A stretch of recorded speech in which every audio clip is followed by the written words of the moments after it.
Hello and welcome to another video on the Grimwood Watch Modern channel, and as you can see I'm actually staring you in the face because I'm in front of the camera for this one, which is a first. However, this video is also a first because I'm actually challenging myself, and the way it's come about is basically I sold a SKX 007K version the other day and I got £200 for it, which to be honest was a nice little kind of profit on what I actually got it for. And normally what I would do with that £200 is basically plough it into another watch, normally another one at the same price range, being a Seiko, no doubt, or another Japanese manufacturer. However, this time I thought, no, I'm going to challenge myself, I'm going to try and aim a bit higher, I'm going to try and get a prestige watch, I'm going to try and get something that's got a bit of history, a bit of kind of legacy. So I've set myself a small criteria list for my next watch, and that is it's got to be Swiss made, it's got to be automatic, it's got to be less than 10-year-old, and it has to be less than £200. And £200 fully working, obviously. And I don't know whether I've set the bar a bit high there, but I've done it now, and I'm like a dog with a bone. I have to try and complete it. So I'm sat here now with a beer, my laptop to the left of us, and I'm going to troll through eBay, looking through piles of searches and see if I can find something that meets that criteria. So if you give us a bit, I shall have a look and I'll get back to you with what I've found, if I do find anything, because that is the other thing, I might not find jack. But we shall see, so give us a couple of minutes. So 3 days have passed and the watch has finally come through the door, and to be honest I am over the moon that I've managed to meet all the specifications that I set out. So this watch is obviously less than £200, it is less than 10 years old, it's fully automatic, and it's also Swiss made. Now to get all that in a package under £200, there's been some sacrifices. One big one is this is a spares or repairs watch. However, I think the repairs that need doing to it are more in the realms of what I can do quite easily, and I thought it was worth a punt. So without further ado, let's crack open the box and see. Now this is the first time I've actually opened this, so you've seen it the first time like I am, and it's come well packed actually, so I'll stick that over there. First thing we can see is we have a very degraded rubber strap. That was actually said in the auction, you could see from the pictures. That's not a big issue. I can pick one of those up not too expensively. Take all the rest of the packaging out, and there it is. Look at that.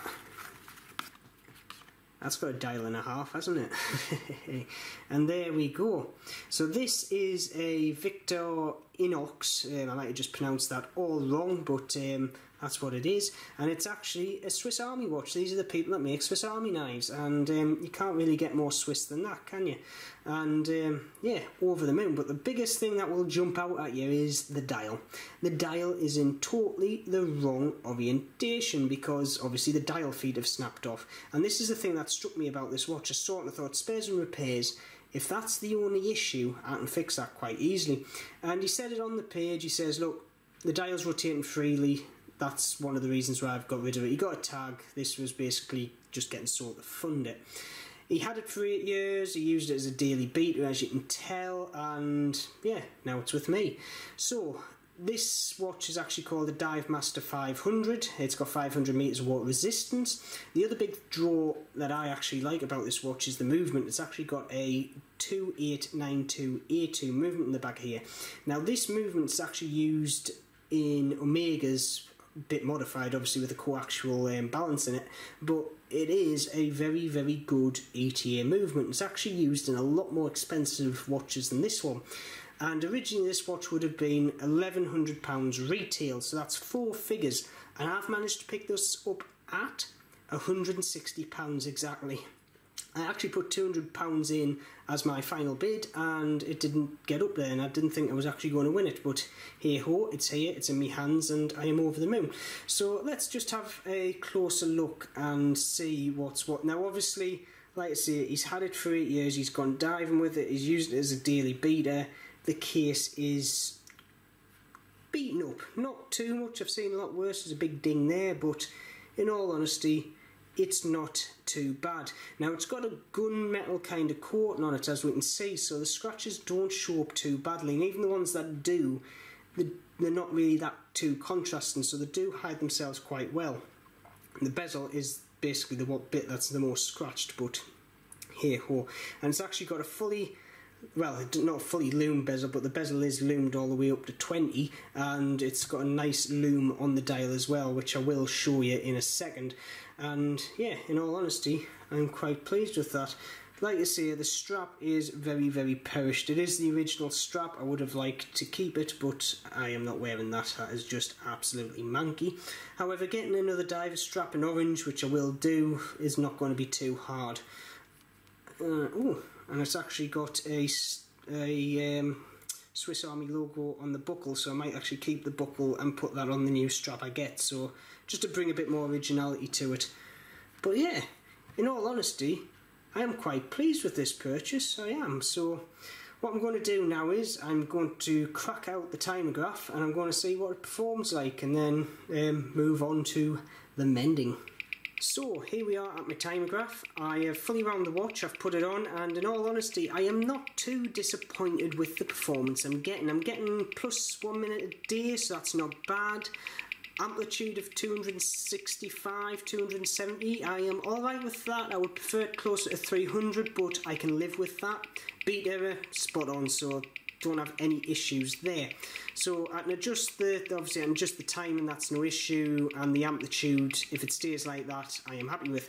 What I'm going to do is, though, I'm going to leave it for 24 hours and see if any of these change. Now, one of the classic signs that a movement needs a service is once the mainspring is wound down, so it's obviously putting less torque into the movement. If these change, it means there's basically a lot of friction in it. Chances are it needs a service. Could also mean it needs a mainspring, but I'm not going to say it needs one. I would dare say it would more need a service if that's the case. So if you give us 24 hours, I shall let this run down a bit and put it back on. And here we are, just over 24 hours later, and the news isn't too good. As we can see, we're now gaining around about 2 minutes a day, at 146 seconds. The amplitude is going from 200 to 210, so that's a bit low in my mind.